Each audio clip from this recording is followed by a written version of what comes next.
Everyday Alchemy, Plate 14.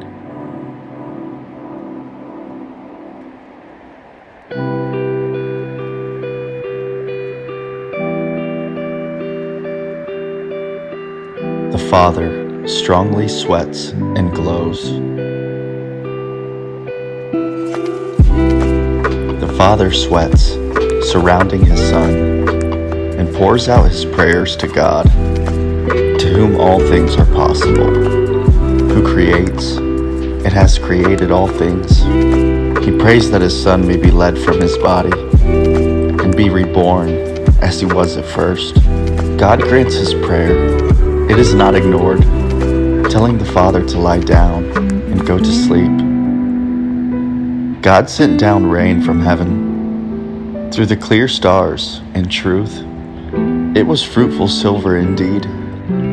The Father's body is moistened and softened. By the help and grace of God, at the end, we may obtain thy gracious gift. The Father strongly sweats and glows, while oil in the true tincture from him flows. This is the incubation phase of your individuation. The Father has swallowed his Son, and now he is sick.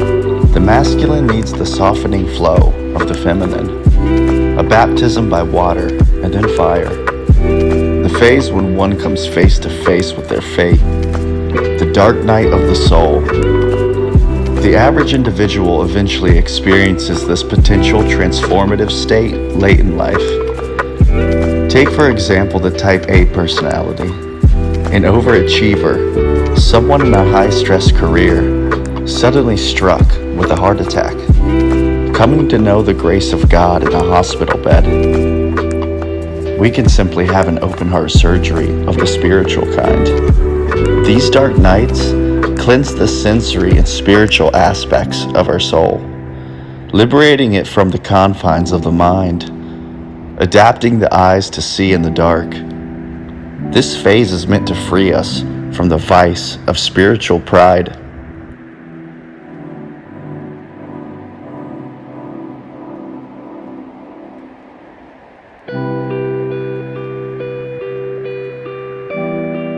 St. John stated, "Softened and humbled by hardship and other temptations and trials in which God exercises the soul in the course of this night, a person becomes meek towards God and himself, and also toward his neighbor." This calm comes from quieting the four fundamental human passions: joy, sorrow, hope, and fear.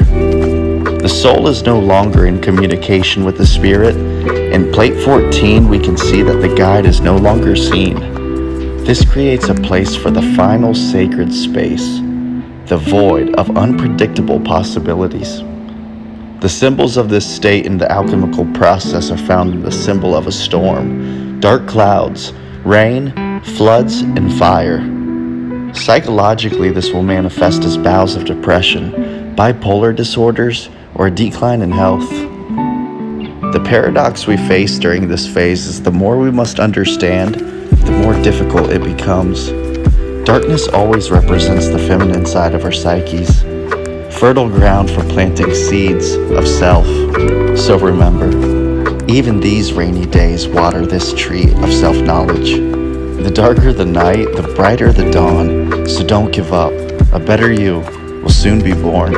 The Father strongly sweats and glows.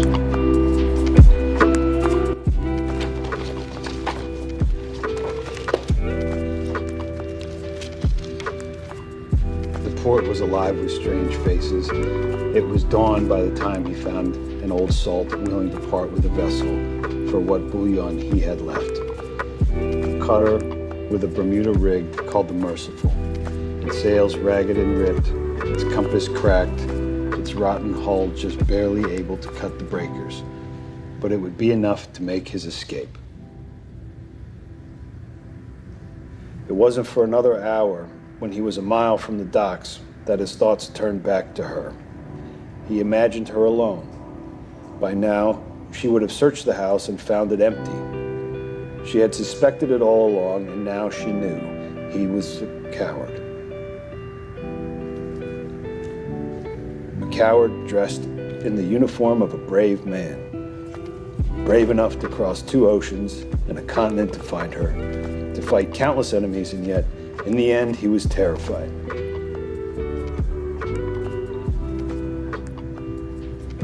He was terrified of her.